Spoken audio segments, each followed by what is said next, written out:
আসসালামু আলাইকুম সুপ্রিয় দর্শক, চলে আসলাম আগামীকাল 11 মে সোমবার এই মুহূর্তে পর নিম্নচাপ, আকস্মিক মেঘ বৃষ্টি, কালবৈশাখী ঝড়, বজ্র বৃষ্টি, তাপপ্রবাহ ও ঘূর্ণিঝড়ের আবহাওয়ার নতুন আপডেট নিয়ে। এবার তীব্র ভ্যাপসা গরমের মাঝে মেঘ বৃষ্টি ও নিম্নচাপ নিয়ে আবহাওয়া দপ্তরের ভয়ঙ্কর দুঃসংবাদ। 24 ঘন্টার মধ্যেই আসতে চলেছে শক্তিশালী কালবৈশাখী ঝড়, থাকতে পারে তীব্র বজ্রপাত ও ভারী বৃষ্টি। এছাড়া 13 থেকে 20 মে আসতে পারে নতুন বৃষ্টি বলয়, যার হাত ধরে কমতে পারে তাপমাত্রা। অতি ভারী বৃষ্টিতে উত্তরেও হতে পারে আকস্মিক বন্যা, ক্ষতিগ্রস্ত হতে পারে হাজারো কৃষকের সোনার ফসল।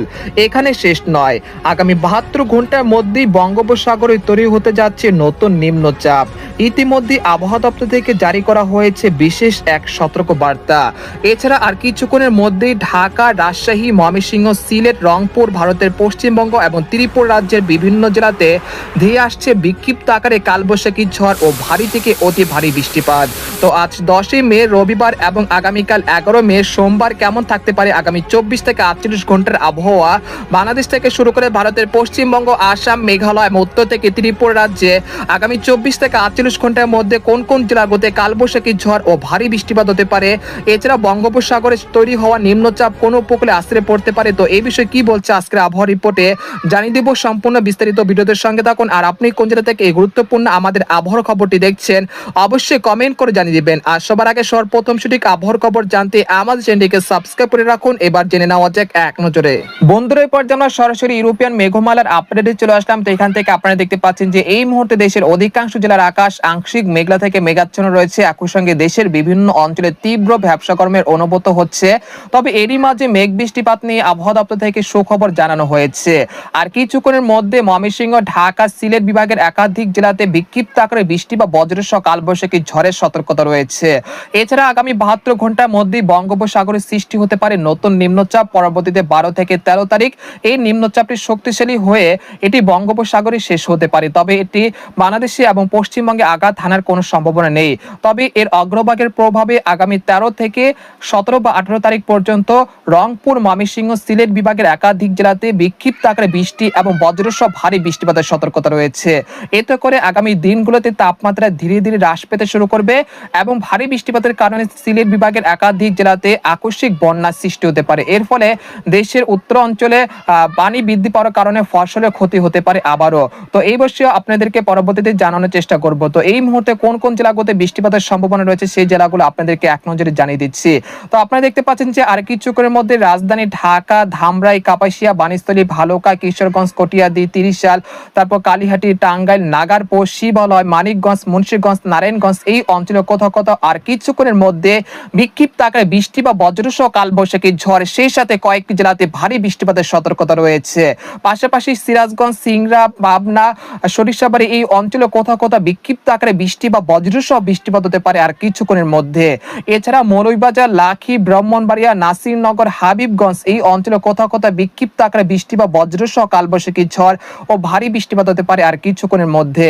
পরবর্তীতে কুমিল্লা, ফরিদগঞ্জ, তারপর চাঁদপুর, নোয়াখালী, মাদারীপুর, খাগড়াছড়ি, রাঙ্গামাটি, বিলাইছড়ি এই অঞ্চলে কোথাও কোথাও আজ রাতের মধ্যে বিক্ষিপ্ত আকারে কালবৈশাখী ঝড় ও ভারী বৃষ্টিপাতের সতর্কতা রয়েছে। এছাড়া ভারতের ত্রিপুরা রাজ্যের আগরতলা, আমবাসা, উদয়পুর, শিলচর, আসাম, মেঘালয় এই অঞ্চলে কোথাও কোথাও আজ বিকেল বা সন্ধ্যার মধ্যে বিক্ষিপ্ত আকারে কালবৈশাখী ঝড় এবং শিলা বৃষ্টিপাত হতে পারে। এবং আজ রাতের মধ্যে সিলেট, জৈন্তাপুর, কানাইঘাট, সুনামগঞ্জ, নেত্রকোনা, তারপর হচ্ছে মাধার, ময়মনসিংহ, সরিষাবাড়ি, জামালপুর, শেরপুর এই অঞ্চলে কোথাও কোথাও বিক্ষিপ্ত আকারে বৃষ্টি বা বজ্রসহ কালবৈশাখী ঝড় হতে পারে আর কিছুক্ষণের মধ্যে। এছাড়া খুলনা, বরিশাল বিভাগে তেমন ঝড় বৃষ্টিপাতের সম্ভাবনা আছে তেমন দেখা যাচ্ছে না, অর্থাৎ তীব্র ভ্যাপসা গরমের তীব্রতা অব্যাহত থাকতে পারে। এছাড়া ভারতের পশ্চিমবঙ্গের কলকাতা, কলাঘাট, উত্তর দক্ষিণ 24 পরগনা, শান্তিপুর, তারপর বর্ধমান, কাটোয়া, দুর্গাপুর, বানকুড়িয়া, পুরুলিয়া, শিউরি, নালিয়াটি, মুর্শিদাবাদ, কৃষ্ণনগর এই অঞ্চলের আকাশ আংশিক মেঘলা থেকে পরিষ্কার থাকতে পারে, সেরকম বৃষ্টিপাতের সম্ভাবনা আছে তেমন দেখা যাচ্ছে না। এছাড়া উত্তরবঙ্গের আলিপুরদুয়ার, কোচবিহার, জলপাইগুড়ি, শিলিগুড়ি, উত্তর দক্ষিণ দিনাজপুর, মালদহ এই অঞ্চলে কোথাও কোথাও আজ রাতের মধ্যে বিক্ষিপ্ত আকারে বৃষ্টি বা বজ্রসহ বৃষ্টিপাত হতে পারে। এরপর দেখতে পাচ্ছি যে 11 তারিখ সোমবার সকালের দিকে দেখা যাচ্ছে দেশের অধিকাংশ জেলার আকাশ আংশিক মেঘলা থেকে মেঘাচ্ছন্ন থাকতে পারে। তবে এই সময় খুলনা, সাতক্ষীরা, লোহাগড়া, যশোর, শালকোপা, মেহেরপুর, চুয়াডাঙ্গা এই অঞ্চলে কোথাও কোথাও বিক্ষিপ্ত আকারে বৃষ্টি বা বজ্রসহ বৃষ্টিপাত হতে পারে 11 তারিখ সোমবার সকাল 9টার দিকে। বরিশাল, পিরোজপুর, মাদারীপুর, ফরিদপুর, তারপর নোয়াখালী, কুমিল্লা, মতিরাট, খাগড়াছড়ি, রাঙ্গামাটি, চট্টগ্রাম, সীতাকুণ্ড এই অঞ্চলে কোথাও কোথাও 11 তারিখ সোমবার বিক্ষিপ্ত আকারে বৃষ্টি বা বজ্রসহ বৃষ্টিপাত হতে পারে 11 তারিখ সোমবার সকালের দিকে। তারপর দুপুর 12টার দিকে দেখা যাচ্ছে যে ত্রিপুরা, পটুয়াখালী, তারপর কক্সবাজার, কুতুবদিয়া, মহেশখালী, টেকনাফ এই অঞ্চলে কোথাও কোথাও কালবৈশাখী ঝড়ের সম্ভাবনা রয়েছে 11 তারিখ সোমবার দুপুর 12টার দিকে। এবং দেখা যাচ্ছে রংপুর, কুড়িগ্রাম, ঠাকুরগাঁও এবং উত্তরবঙ্গের আলিপুরদুয়ার, কোচবিহার, জলপাইগুড়ি, গোয়ালপাড়া, গুয়াহাটি, তারপর শিলং এই অঞ্চলে কোথাও কোথাও বিক্ষিপ্ত আকারে বৃষ্টি বা বজ্রসহ বৃষ্টিপাত হতে পারে 11 তারিখ সোমবার বিকেল 3টার দিকে। তারপর সন্ধ্যা 6টার দিকে দেখা যাচ্ছে ঢাকা, ময়মনসিংহ, সিলেট বিভাগের কোথাও কোথাও বিক্ষিপ্ত আকারে বৃষ্টি বা বজ্রসহ কালবৈশাখী ঝড় হতে পারে 11 তারিখ সোমবার সকাল সন্ধ্যা 6টার দিকে। তারপর সন্ধ্যা থেকে রাত 10টার মধ্যে দেখা যাচ্ছে দেশের অধিকাংশ জেলার আকাশ অনেকটা আংশিক মেঘলা থেকে পরিষ্কার থাকতে পারে। তারপর 12 তারিখ মঙ্গলবার দেখা যাচ্ছে ঢাকা, খুলনা, বরিশাল, চট্টগ্রাম, ময়মনসিংহ, সিলেট, রাজশাহী, ভারতের পশ্চিমবঙ্গের কোথাও কোথাও আকাশ আংশিক মেঘলা থেকে মেঘাচ্ছন্ন থাকতে পারে। এই দিনও দেশের বিভিন্ন অঞ্চলের তাপমাত্রা অনেকটা বৃদ্ধি পেতে পারে। তারপর 13 তারিখ দেখা যাচ্ছে দেশের উত্তর অঞ্চলে ধীরে ধীরে বৃষ্টিপাতের প্রবণতা বৃদ্ধি পেতে পারে। আপনারা দেখতে পাচ্ছেন যে রংপুর, ময়মনসিংহ, সিলেট বিভাগের 13 তারিখ সকাল থেকে বিক্ষিপ্ত আকারে কালবৈশাখী ঝড় এবং ভারী বৃষ্টিপাত শুরু হয়ে যেতে পারে, যেটা 14 থেকে 15 তারিখ অব্যাহত থাকতে পারে। এবং 14 তারিখ থেকে 15 তারিখ রংপুর, ময়মনসিংহ, সিলেট বিভাগের প্রতিটি জেলাতে বৃষ্টি এবং বজ্রসহ ভারী বৃষ্টিপাতের সতর্কতা রয়েছে।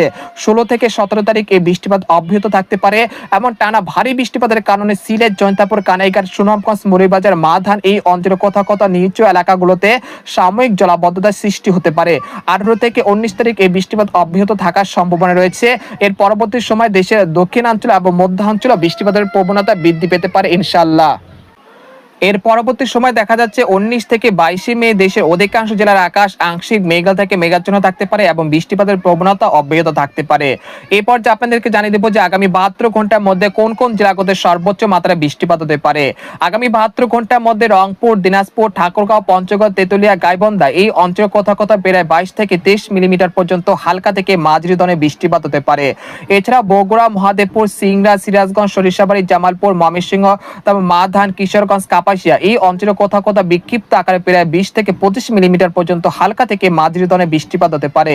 সেই সাথে সিলেট, জয়ন্তাপুর, কানাইঘাট, মৌলভীবাজার, লাখি, তারপর কাপাসিয়া, ঢাকা, ফরিদপুর, মাদারীপুর এই অঞ্চলে কোথাও কোথাও প্রায় 10 থেকে 12 মিলিমিটার পর্যন্ত হালকা থেকে মাঝারি ধরনের বৃষ্টিপাত হতে পারে। পরবর্তী 5 দিনে রংপুর, ময়মনসিংহ বিভাগের কোথাও কোথাও প্রায় 100 থেকে 172 মিলিমিটার পর্যন্ত মাঝারি থেকে অতি ভারী বৃষ্টিপাত হতে পারে। পরবর্তী 10 দিনে দেখা যাচ্ছে ময়মনসিংহ, সিলেট বিভাগের কোথাও কোথাও প্রায় 400 থেকে 450 মিলিমিটার পর্যন্ত অতি ভারী বৃষ্টিপাত হতে পারে। এর ফলে হাওড়ি অঞ্চলগুলোতে পানি জমার আশঙ্কা রয়েছে এবং পানি বৃদ্ধি পাওয়ার কারণে কিন্তু অনেকটা ক্ষয়ক্ষতির আশঙ্কা রয়েছে সিলেট বিভাগের মানুষজনকে। তাই অবশ্যই আপনারা পূর্ব প্রস্তুতি নিয়ে রাখবেন। এই পর্যায়ে আপনাদেরকে জানিয়ে দিব যে বঙ্গোপসাগরের অবস্থা এই মুহূর্তে বঙ্গোপসাগর স্বাভাবিক রয়েছে, কোথাও নিম্নচাপ কোনো ঘূর্ণিঝড়ের সম্ভাবনা নেই। তবে পরবর্তী 72 ঘন্টার মধ্যে বঙ্গোপসাগরে একটি সার্কুলেশন তৈরি হতে পারে, যেটা 13 থেকে 14 তারিখ নিম্নচাপে রূপান্তরিত হতে পারে।